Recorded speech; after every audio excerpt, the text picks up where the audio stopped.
नमस्कार दोस्तों, ट्रिकी गुरु अमित गुप्ता के YouTube चैनल में आज आपका बहुत बहुत स्वागत है। और आज हम सीखने वाले हैं आकृति गणना के अंतर्गत त्रिभुजों की गणना। तो त्रिभुजों की गणना के कई ट्रिक बताए जाते हैं, लेकिन क्या वे ट्रिक वहीं तक सीमित हैं जितने की बताए जाते हैं, या उससे आगे भी हम उसका कुछ लाभ ले सकते हैं? तो आज की इस वीडियो में हम लोग वही बात करेंगे कि एक त्रिभुज गणना की जो ट्रिक होती है उससे कई अलग तरह के प्रश्नों पर भी कैसे अप्लाई करें, उस ट्रिक का कैसे अधिक से अधिक उपयोग करें। और ये एक निंजा ट्रिक है, अगर आप इसे सीख लेते हैं तो कहीं ना कहीं आपकी परीक्षा हाल में आकृति गणना करते समय ये मदद करेगा और आपके कुछ ना कुछ समय को तो जरूर ही बचा देगा। तो आइए देखते हैं इसमें नया अप्रोच क्या है, वो मैं आपको बताऊंगा। इसमें 3-4 ट्रिक के बारे में हम लोग जिक्र करेंगे, जिसमें सबसे खास रहेगा त्रिभुज गुणे 2 ट्रिक। त्रिभुज गुणे 2 trick, same to same trick. Same to same trick का मतलब मैं यहीं पे बता देता हूं। अगर कोई आकृति ऐसी है और नीचे भी ऐसी है, तो अगर ऊपर 3 त्रिभुज बन रहा है तो अब नीचे गिनने की जरूरत नहीं है। ऐसी आकृति नीचे भी है तो नीचे भी 3 बनेगा, तो 3 गुणे 2 यानी कि 6 तुरंत बता देना है। अगर ऐसे ही आयत या वर्ग गिनते समय भी अगर 2 तरीके से ऐसे है, तो अगर ऊपर 9 है तो नीचे भी 9 समझ लेना है। 9 दूनी 18 कर देना है। ये नहीं कि नीचे भी गिनिए ऊपर भी गिनिए, आप अपना अमूल्य समय नुकसान करिए। तो सेम टू सेम का मतलब ये है, अगर आकृति 2 भागों में 4 भागों में विभाजित है और एक ही तरह की आकृति दूसरे तरफ भी बना है, तो आपको हर जगह गिनने की जरूरत नहीं। एक बार गिनने के बाद उतनी बार उसको जोड़ दीजिए। और उसके बाद हम लोग, ये सबसे मेन ट्रिक होगा। और एक दूसरा ट्रिक ये है त्रिभुज गुणनफल ट्रिक। अंतःस्थापित ट्रिक क्या, आगे हम लोग जिक्र करेंगे। तो आपने ये बात तो देखा ही होगा, कॉमन बात मैं बता रहा हूं जो हर वीडियो में आपको सारे यूट्यूबर बताते हैं, तो वो मैं बताऊंगा। उसके बाद बताऊंगा कि इसका प्रयोग कैसे हम अन्य आकृतियों में कर सकते हैं। ये नहीं कि ऐसा चित्र दिया है तो ऐसी आकृति में इसका प्रयोग करेंगे। आकृति के किसी भी भाग में अगर ये दिखाई दे तो इस ट्रिक का हम लोग कैसे प्रयोग करेंगे। तो सामान्यतः अगर विस्तार से न गिना जाए तो आप लोगों को पता होगा कि जितने भाग में आकृति विभाजित है, यानी एक ये त्रिभुज, 2 ये त्रिभुज, तीसरा त्रिभुज ये, चौथा त्रिभुज ये, तो ये 4 भाग हो गया। तो 4 गुणे 2 यानी कि टोटल इसमें रटे रहिए कि 8 होता है, क्योंकि परीक्षा में आपको इतना समय नहीं होगा कि 1 2 3 4 गिनेंगे फिर पेट फाड़ विधि से 5 6 फिर इधर और इधर। वैसे आपको प्रारंभिक तरीका भी आना चाहिए, क्योंकि हमेशा ट्रिक काम नहीं करते हैं, या करते भी है तो आकृति के आधे भाग में काम करेंगे, वहां पे आप समय बचाएंगे। लेकिन कुछ भाग ऐसा भी रहेगा जिसमें आपको खुद से गिनना पड़ेगा, तो आपको प्राथमिक विधि भी सीखनी चाहिए। तो यानी आप रट लीजिए, किसी वर्ग में, आयत में, चतुर्भुज में ऐसा गुणे का निशान रहे तो 8 त्रिभुज बनते हैं। कैसे बनते हैं आप गिन भी सकते हैं। देखिए, ये 1, ये वाला 2, ये वाला 3 और ये वाला 4। अब पेट फाड़ विधि से एक बार इस पे और एक बार इस पे रख के सोच लीजिए। तो इधर देखेंगे नीचे की तरफ तो 1, ये जिसके बीच में ये एक रेखा है, नीचे करेंगे तो ये 2, और इस वाले भुजा पे रखेंगे तो इधर 3 और इधर साइड में 4, यानी 4 4 8 होते हैं। आपको पता भी रहना चाहिए कैसे 8 हो रहा है, और रट भी लीजिए, यानी कि प्राथमिक तरीके से भी आपको गिन कर पता हो कि क्यों 8 होते हैं, और रटा होना चाहिए ताकि परीक्षा में समय बचे। यानी दोनों विधि, ट्रिकी विधि भी पता हो, रटा वाला भी पता हो किसमें 8 होते हैं। फिर अगर ऐसी आकृति हो, यही आकृति 2 बार दिया जाए, तो आपको ये पता चल जाएगा कि 8 इसमें है और 8 इसमें है। लेकिन ये जो दोनों आकृतियां मिलती हैं यहां पर और यहां पर, ये मैं प्राइमरी बात बता रहा हूं जो आपको अधिकतर लोग बताते हैं। आगे मैं वो भी बात बताऊंगा कि इस ट्रिक का आप कहां कहां प्रयोग कर सकते हैं। तो आपको ये पता होगा 8 इसमें 8 इसमें है, ये टोटल हो गया 16। ये टोटल कितना हो गया, 16 हो गया। तो 16 के बाद ये दोनों ये आकृतियां, ये जो है, एक ये और एक ये, दोनों कहां मिले, एक यहां मिल रही है, एक यहां, तो 2 ये भी जोड़ दीजिए। 16 और 2 कितना हो जाएगा, 18। क्यों 2 बढ़ जाता है, तो एक ये वाली आकृति बढ़ जाती है। देखिए, जिसका मुंह ऊपर की तरफ है, देखिए ये वाली आकृति, जिसका मुंह किधर है, तो ऊपर की तरफ है। और एक आकृति कौन बढ़ती है, जिसका मुंह ये नीचे की तरफ, जिसका शीर्ष है, ये वाली। यही 2 आकृतियां बढ़ती है। आपको प्राथमिक रूप से भी पता रहना चाहिए और ट्रिक भी पता रहना चाहिए। यानी 8 8 16 और ये 2 मिल रहा है, इसलिए 18। ऐसे अगर 3 दे दे तो 3 में भी वही बात हुआ, 3 में भी वही बात हुआ कि 8 इसमें, 8 दूना 16, 8 3 के 24, तो 24 ये हो गया अब ये दोनों जो आकृतियां यहां पे मिल रही हैं, यहां पे मिल रही हैं, फिर ये दो आकृतियां यहां पे मिल रही हैं, यहां पे मिल रही, तो 2 और 2 4 और जोड़ देंगे तो 24 और 4 हो जाएगा 28। तो टोटल इसमें त्रिभुज कितने हैं, तो 28 तुरंत 2 सेकंड में बता देंगे। अब देखिए ऐसे गुणे 2 ट्रिक क्या है, आकृति कितने भागों में विभाजित है, एक, यानी ये एक, ये दूसरा त्रिभुज, ये तीसरा, ये चौथा, ये पांचवा, ये छठवां, ये सातवां और ये 8वां त्रिभुज, और ये यहां से एक, तो 8वां, तो 8 है तो 8 गुणे 2 कर दीजिए, 8 दूना के 16 इसमें त्रिभुज है। अगर 9 रहता तो 9 दूना 18 करते, 4 रहता तो 4 दूना 8, हमने शुरू में किया ही था। देखिए शुरू से इसमें 4 था, 1 2 3 4, तो 4 गुणे 2 8 कर दिए थे। तो इसी तरह से इसमें 8 है तो 8 गुणे 2 हमने बता दिया कि 16 त्रिभुज है। अब परीक्षाओं में पूछे गए डायरेक्ट हम लोग कुछ प्रश्नों को हिट करते हैं, देखते हैं कि इस ट्रिक का हम लोग प्रयोग कैसे करते हैं। कहीं कहीं इस ट्रिक का आंशिक प्रयोग होगा, यही डायरेक्ट आकृति आ जाए तब तो क्या पूछने आप तुरंत आप बता देंगे, लेकिन आपके साथ हमेशा ऐसा होगा नहीं, क्योंकि परीक्षाओं में हमेशा नए नए चित्र पूछे जाते हैं और ट्रिक काम करता है लेकिन आकृति के एक हिस्से में काम करेगा, लेकिन थोड़ा सा आपका जो मूलभूत तरीका है गिनने वाला वो भी आपको आना चाहिए, क्योंकि वो भी बिना जाने आप पूरी आकृतियों को नहीं गिन पाते हैं। तो कहीं कहीं इन ट्रिक्स का आंशिक प्रयोग होगा और कहीं कहीं पूर्ण प्रयोग, यानी वही आकृति आ गई तो पूर्ण प्रयोग करके आप तुरंत आंसर बता पाएंगे। देखिए अब इस आकृति में आप इस ट्रिक का पूर्ण प्रयोग कर पाएंगे, परीक्षा में पूछा हुआ प्रश्न है।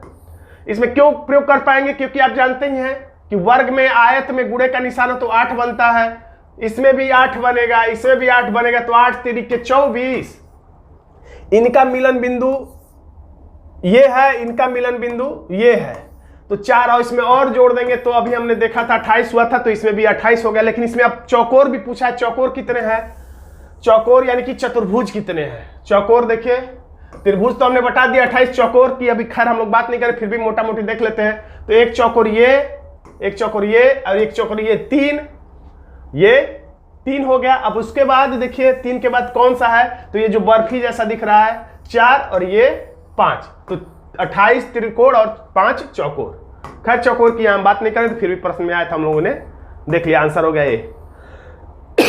अब ये देखिए, अब आपको सोचेंगे कि वो तो आकृति दूसरी है, तो आप पूरा गिनने मत लगिए। आकृति के आंशिक भाग में यानी इतने भाग में हम लोग ट्रिक को अप्लाई कर सकते हैं, लेकिन ऊपर और नीचे हमको गिनना पड़ेगा। तो इसमें कितना हो जाएगा, इसमें हो जाएगा आपका, इसमें हो जाएगा 8, 8 दूना के 16, 8 तिरके 24, 8 चौके 32 हो गया ट्रिक के मदद से। अब 32 के बाद ये जो 2 मिल रहा है, ये 2 जो मिल रहा है, ये 2 जो मिल रहा है, ये सबको 32 के बाद 33, 34, 35, 36, 37, 38 हो गया, टोटल हो गया। इसके भीतर कितना, इसके भीतर का काम खत्म हो गया, 38 हो गया इसके भीतर, 38 ट्रिक से पता चल गया। 38 के बाद 39, 40 और ये पूरा 41, 42, 43 और ये पूरा 44, हमारा आंसर हो गया बी। देखिए ये भी परीक्षा में आया हुआ प्रश्न था। अब देखिए ऐसा प्रश्न दे तो घबराना नहीं, ये सोच रहे हैं कि गिनना शुरू कर दी, जहां तक ट्रिक का इस्तेमाल होगा वहां तक हम लोग करेंगे, नहीं तो गिनना तो हमें आना ही चाहिए।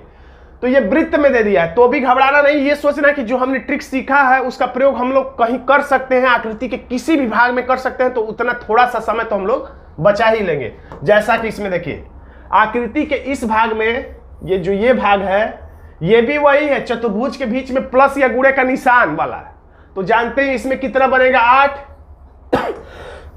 और इसमें कितना बनेगा 8, 8 8 हो गया 16। और ये कोई त्रिभुज नहीं बनेगा क्योंकि ये बाहर गोल है, ये कोई त्रिभुज नहीं है ये वाला, क्योंकि ये बाहर गोल है, तो बाकी अब कहीं नहीं बनेगा, इधर भी नहीं बनेगा क्योंकि ये गोल है, इधर भी नहीं बनेगा, गोल है, यानी केवल कितना है 16, जो कि विकल्प बी में है। तो यहां पर भी हमने ट्रिक का प्रयोग कर लिया है। आंसर भी देखिए एसएससी सीपीओ 2015 में आया हुआ प्रश्न है। अब इसमें देखिए, तो इसमें भी हम लोग ट्रिक का बहुत अच्छे खासे प्रयोग कर लेंगे, क्योंकि चतुर्भुज के भीतर प्लस या गुणे का निशान जैसा दिखे तो आप समझ जाइए कितना बनता है, तो इसके भीतर बनेगा कितना 8, लेकिन इसके भीतर का ट्रिक है, यानी टोटल 8 को टिक कर दीजिए, गलत हो जाएगा। 8 इसके भीतर हमने सीखा है, ये बच गया 9, ये 10, ये 11, ये 12, तुरंत 12 को टिक करके आगे बढ़ जाएंगे। मैं यानी कि कहने का मतलब मैं बस आपको यही बताना चाहता हूं कि जो भी आप ट्रिक सीखेंगे वो केवल वही आकृति पे लागू नहीं होगा, बल्कि आकृति के किसी भाग, किसी हिस्से में वो उस डिजाइन को देखें अगर आप, तो उस ट्रिक को वहां पे अप्लाई करिए। बाकी जगहों पर जैसे आप गिन सकते हैं प्राथमिक तरीके से, वैसे गिन लीजिए। देखिए 2017 में मल्टीटास्किंग परीक्षा में एसएससी में आया हुआ है। अब इस प्रश्न को देखिए, पूर्ण प्रयोग, ट्रिक का पूर्ण प्रयोग हो जाएगा। क्यों? क्योंकि जो आपने सीखा था डायरेक्ट वही का वही आ गया। तो क्या कितने भाग में? तो 1 2 3 4 ऐसी ही आकृति इधर भी दिख रही है, तो 4 दूना 8, 5 6 7 8 कहने की जरूरत नहीं है। जब 4 इधर है तो 4 आधे भाग में भी सेम टू सेम ट्रिक, यानी टोटल हो गया 8, और 8 है तो 8 गुणे 2 बराबर 16, यानी टोटल आकृतियां कितनी हो जाएंगी? 16। पूर्ण ट्रिक इस्तेमाल हो गया यहाँ पे, लेकिन ये हमेशा होगा, ये संभव नहीं है। अब त्रिभुज गुणनफल ट्रिक को भी देख लेते हैं और उसका कहां कहां कैसे प्रयोग किया जा सकता है उसको भी देख लीजिएगा। तो देखिए, आप जानते होंगे ये ट्रिक हर जगह आपने देखा होगा, लेकिन इसका प्रयोग नए नए जगहों पर हम लोग कैसे चुपके से करेंगे वो भी आप देखेंगे। अब देखिए, ये तो ट्रिक आप जानते ही हैं।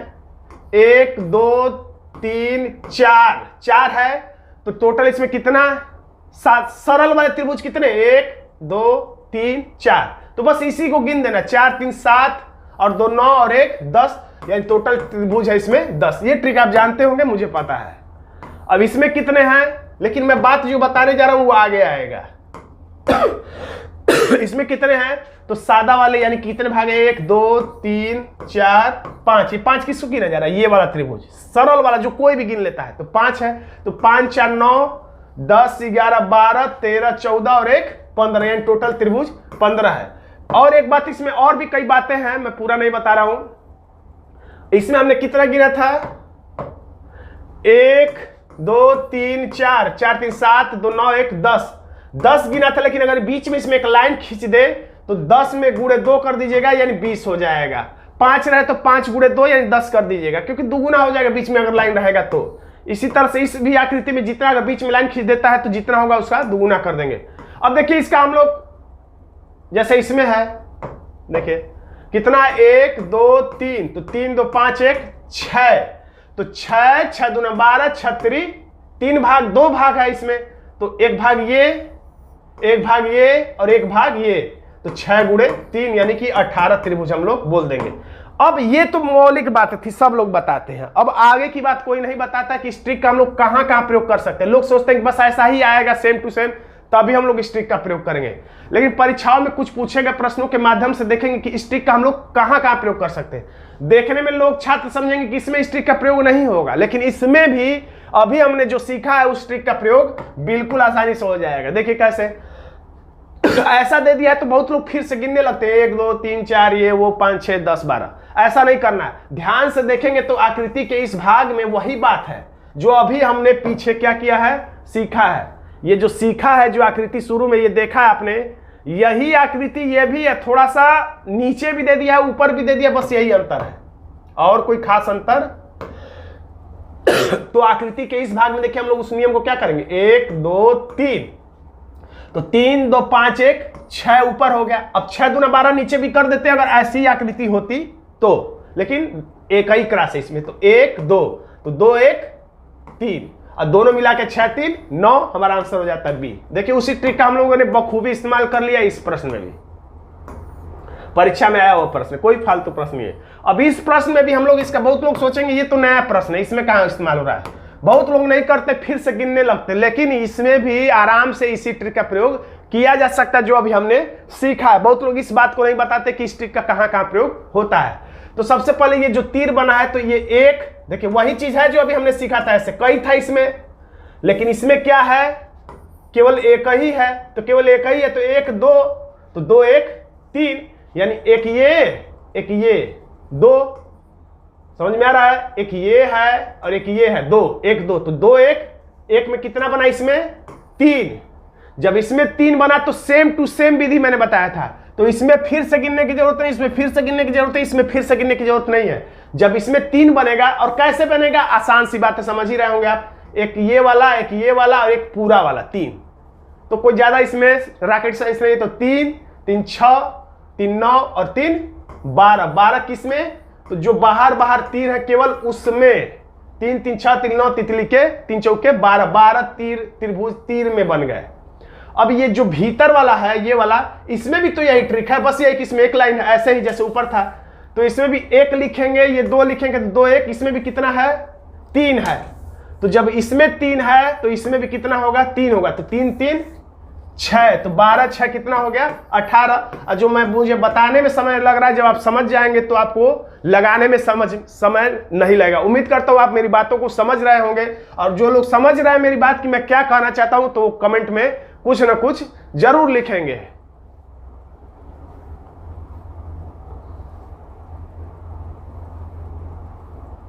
अब देखिए इस प्रश्न को भी बहुत लोग नया मान के अब बिल्कुल प्राथमिक तरीके से गिनना शुरू कर देते हैं, 1 2 3 4 5 6 10 12 20 25 ऐसे गिनना शुरू कर देते हैं, जबकि वो ट्रिक जानते हैं, उनके मन में है, लेकिन इसमें उस ट्रिक को कैसे फॉलो करेंगे वो नहीं समझ पाते हैं। तो इसमें भी वही बात है, ध्यान से देखिए बस। अब देखिए अभी हमने जो सीखा ऐसे था, ठीक, अब क्या इसको ऐसे घुमा दिया जाए तो क्या ट्रिक बदल जाएगा? इसमें भी वही ट्रिक लगेगा, 1 2 3 4 4 3 7 2 9 10 ऐसे करके। ये बस अब या इस त्रिभुज को ऐसे घुमा के ऐसे कर दिया जाए तो क्या ट्रिक काम नहीं करेगा? करेगा। तो बस यही बात है, थोड़ा सा आप घुमा फिरा के दिमाग को देख लीजिए। इसको देखिए ध्यान से, आकृति के इस भाग को अगर सीधा कर दिया जाए, ये वाले भाग को ऐसे, अगर इसको ऐसे खड़ा कर दिया जाए तो कुछ कुछ ऐसे ही बन जाएगा, ऐसे ऐसे ऐसे करके कुछ बन जाएगा। तो कहने का मतलब इसमें भी नियम लागू होगा। इस आकृति के इतने भाग में, देखिए इतने भाग में इसमें कितना है, तो 1, चलिए सीधा ही लिख दे रहे हैं, 1 2 3, तो इसके इतने में कितने बन गए, 3 2 5 1 6। तो सेम टू सेम इधर भी आकृति, तो 6 इधर तो 6 इधर, यानी 6 दूना के 12 बनेगा। लेकिन अब थोड़ा सा दिमाग तो आपको लगाना ही पड़ेगा। 12 कैसे बना कि 6 इधर बना, तो सेम टू सेम का मतलब 6 इधर भी बन गया, 12 हो गया। लेकिन अंतर्निहित आकृति मैंने बताया था, कभी कभी ऐसा होता है कि दो आकृतियों में अलग अलग तो 6 6 12 बन गया, लेकिन दोनों आकृतियों के जुड़ने से जो नवीन आकृति बन रही उसी को मैंने नाम दिया अंतर्निहित आकृति, अंतःसमाहित आकृति।